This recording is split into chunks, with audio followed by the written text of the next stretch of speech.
So our next speaker is no stranger to the food world. Back in 2005, he co-founded the popular food media site Eater. And 9 years later, he co-founded the restaurant reservations platform Resy, of which he is the CEO and co-founder. So, Ben, the restaurant tech needs of today are very different from what they were just 5, 10, 15 years ago. And with Resy, it's very clear that Ben and his team are trying to build and develop technology that supports the many evolving needs of today's modern restaurants. So with that, Ben, my first question for you is, what's the biggest challenge or problem that restaurant technology needs to overcome today? Well, I think that we're in very exciting times because there's tons of technology available to restaurants now. And so I think probably if you ask restaurateurs, the key challenge is cutting through the noise of what's available to them and getting to a place where they can make good informed decisions about building a technology stack. What's the kind of noise out there? Well, it's not to say that it's necessarily a bad thing. I mean, with innovation, with competition comes innovation, and you're seeing it across the reservation space and POS and all kinds of other corners of restaurant technology. I mean, the services are getting better because with competition, they have to get better. But I think, Resy's sales pitch and OpenTable's sales pitch at first blush are not that far apart except for pricing. And so how do you as a restaurant make a choice on something other than pricing, which we think restaurants should do? They should make choices based on, does this speak to how I run my restaurant? Does this speak to the ways I want to connect with my customers? And so on and so forth. So I think that is the thing that we have to get better at as an industry is articulating the differences between things and making sure restaurants understand that what they have right now is choice, and that's a good thing. And in 5 years, we're going to look back, and restaurants are going to have a different kind of technology stack. They're going to be paying less for it, and their businesses are going to be better. What kind of technology stack will it look like? Well, I mean, first of all, you're going to actually have services that talk to one another. I mean, 10 years ago or 20 years ago, you had these two big monolithic hardware systems, and there was a bunch of data sitting in OpenTable, and there was a bunch of data sitting in either Micros or NCR, depending on what your choice was, or one of the legacy systems, and you couldn't really marry those things up. So we've been talking a ton in the last couple of years about data and how data is the next frontier, and it's not there yet because all it is data. It still has to be processed and productized and programmed in a way where restaurants can understand how to use it. But that's the thing that is going to come in the next 5 years. Is the stack is going to be the services you want. So if you're a restaurant that's primarily reservations, but you have some walk in and there's a daytime QSR business. You're going to put the right software pieces together. They're going to talk to one another. You're going to get concise and comprehensive reports about how your business is doing, and you're going to be able to see, I understand that I marketed on Instagram, and those customers each cost me $3, but the lifetime value of those customers is $75, right? Because I know that they visited my restaurant twice in a year. The average check was $60, and they also bought a ribollita soup at my QSR around the corner, and that's going to all come together. And it may seem like pie in the sky, and that may seem kind of hard to see and hard to see the value of today, but that's the point of an integrated stack, and that's where we're going. Right, and that's what you're building for. 100%. Okay, great. You mentioned walk-ins, so I was interested in that because I feel like there are a ton of restaurants. Well, there are a ton of restaurants on Resy that I want to go to, but they're always filled. The reservations are always booked. But Use Notify.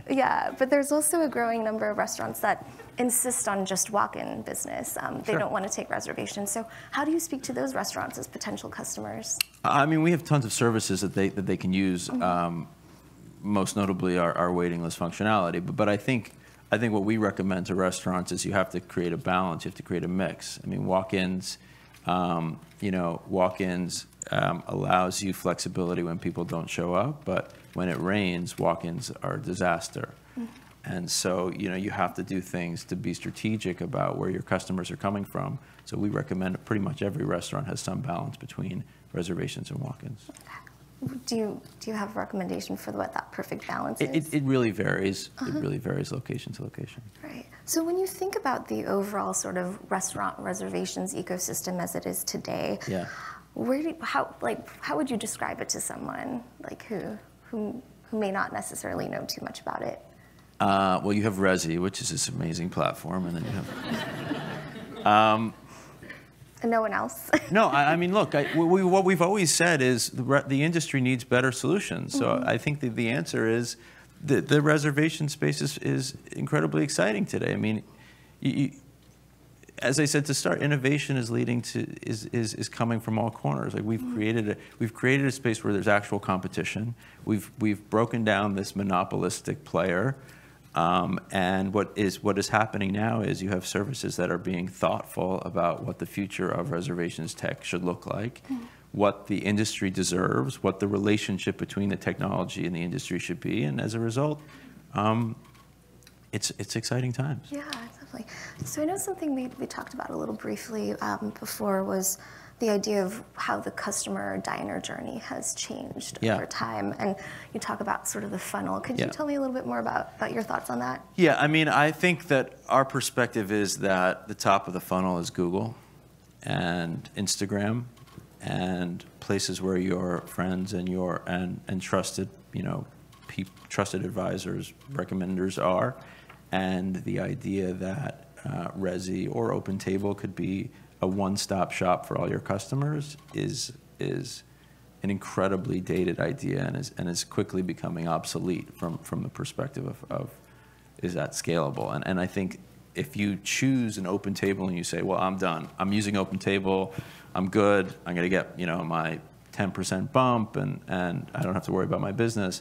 I think two things. One is you've just handed them a 2 to 3% management fee on your restaurant, so good luck with that in the long run. Two is you've missed the fact that people are figuring out where to eat on Instagram, and people are figuring out where to eat by listening to their friends, and by using Google Maps. I mean, when I'm in a city or in a place that I'm not familiar with, I'm opening Google Maps. I'm not opening anything else, and I think that I'm not unique in that way, and so I think that's the point. The funnel has changed. You used to have a service like OpenTable at the top of the funnel. It turns out that Google's at the top of the funnel now, and I think that's where restaurants have to be thinking about what does marketing look like. What about sites or apps like Yelp? Yeah, sure. I mean, Yelp. Yelp's, if you want 4,000 choices, it's great. I know you also talked a lot about where diners are really being inspired or motivated to find restaurants. And you mentioned Instagram is a really big game changer. Why Instagram in particular? What makes that particular channel so enticing?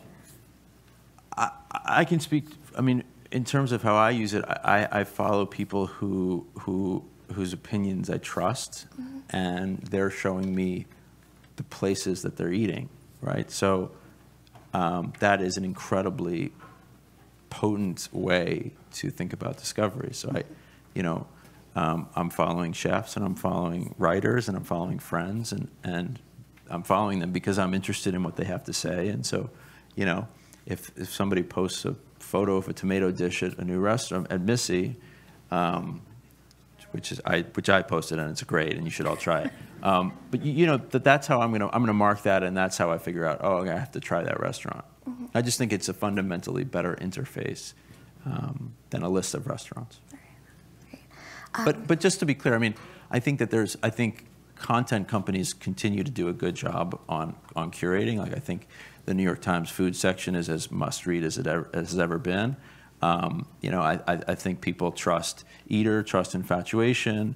There's lots of good stuff out there, and I think those places for slivers of the population are top of the funnel as well. I think the point is just that there's no one gatekeeper sitting at the top, unless you're talking about Google, and then you're right, that's the gatekeeper. I see. Interesting. I know when you talked about your dream of sort of everything being integrated and the restaurants really knowing each and every customer, I think about personalization. That's such a big buzzword in every industry these days, but I'd love to know your thoughts on that. How much personalization is too much personalization? How much is not enough? how do restaurants take that data that you're able to deliver to them and really apply it in a meaningful way? Yeah, we talk about this a lot because personalization, to some extent, is important. I think personalization for us means different things in different contexts. I mean, I think, in terms of what it means for a restaurant to be personalized, I think that you'd have to ask restaurateurs what their perspective is, because I think that they vary restaurant to restaurant. And the last thing that we want to do is start to prescribe what hospitality should feel like. We're working with the restaurants that we work with because we love them. They're amazing restaurants. I walk into the restaurants we work with, and I sit down for a meal, and I'm proud of Resy because we're working with these amazing places. And so the last thing we want to do is say, yeah, you guys should have, in your steps of service, the waiter should come over and say, we saw you ordered the tomatoes last time. Would you like the broccoli? I mean, that's silly, right? Or even a som who comes over and says, hey, I see you like, Beaujolais, can I recommend this?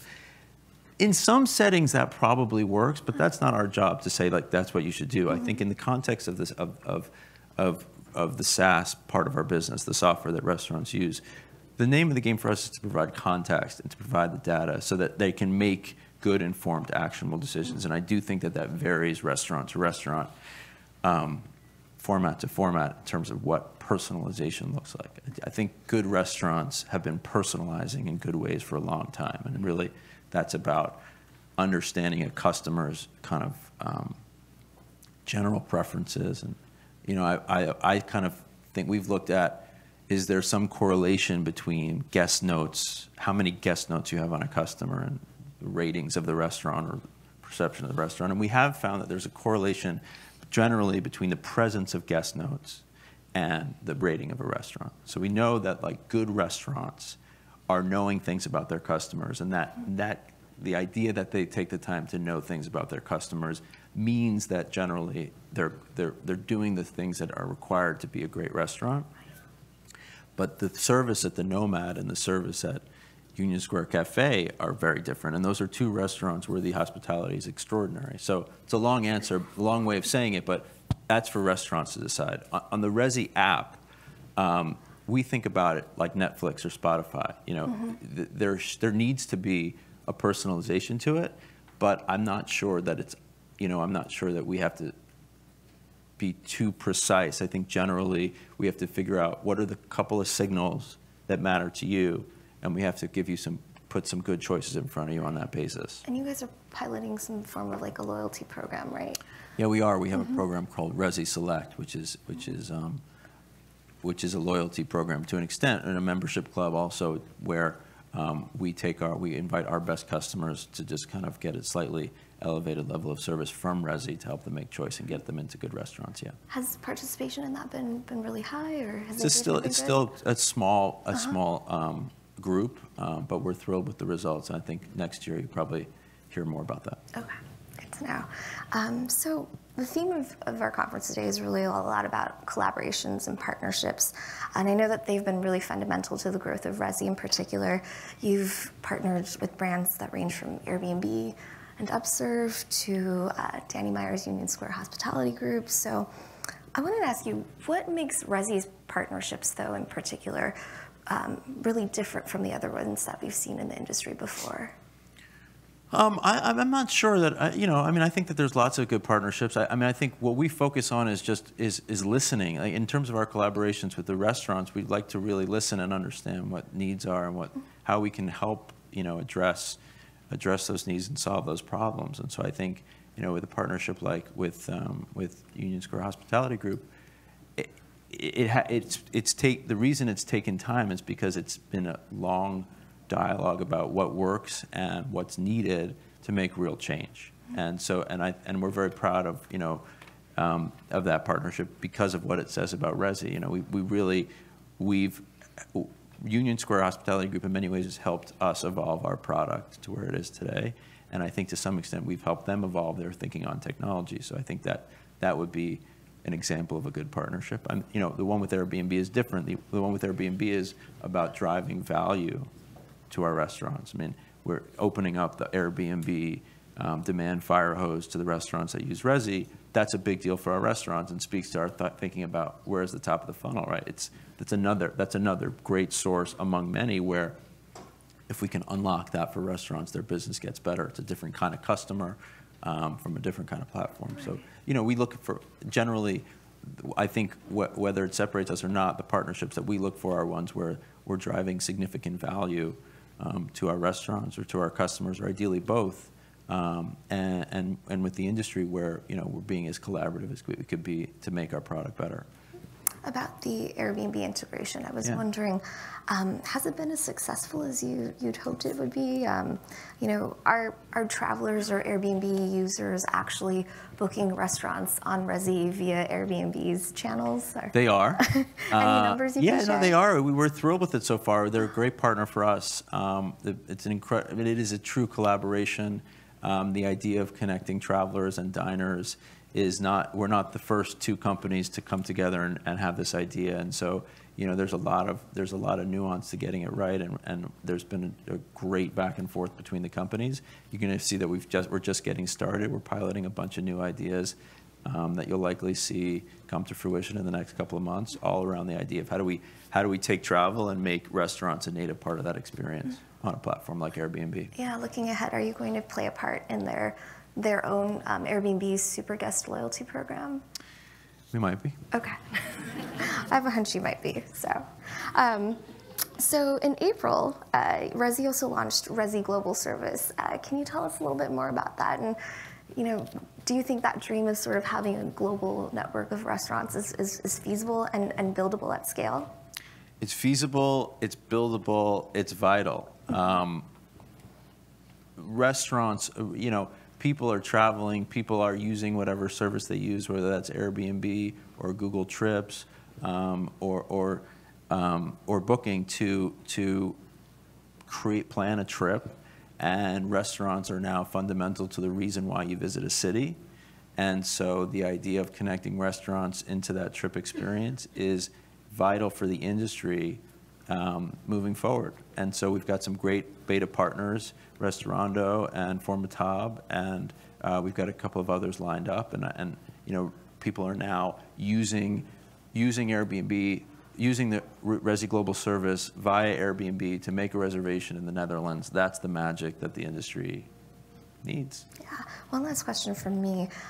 In the next 10 years, do you think we'll still be booking restaurants in the same way? Why or why not? And what are your thoughts? Are reservations dead? I don't know. I mean, we hope not. No, I mean, people are going to be making reservations. People are going to be walking in.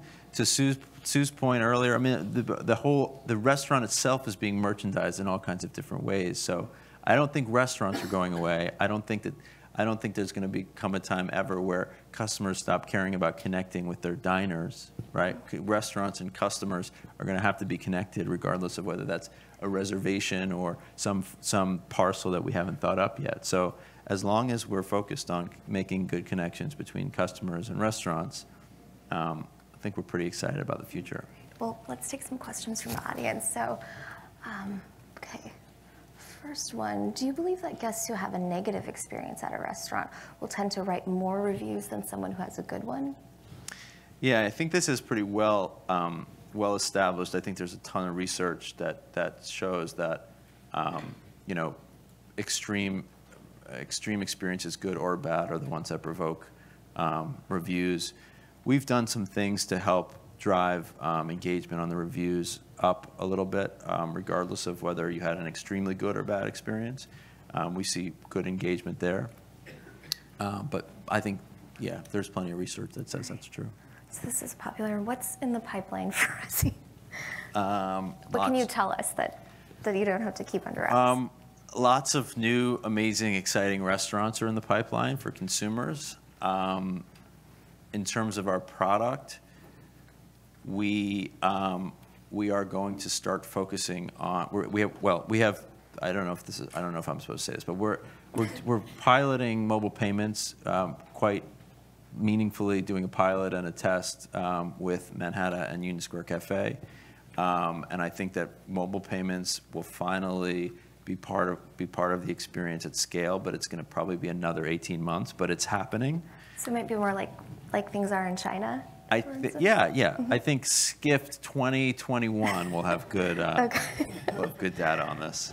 And we're thinking about post-booking too as an area of hospitality experience, hospitality opportunity. What do you mean by post-booking exactly? Once you make the reservation, how can we use tech to get you excited about visiting and start to get you connected to the restaurant? Great. Well, thank you so much. Thank you. Thanks everyone.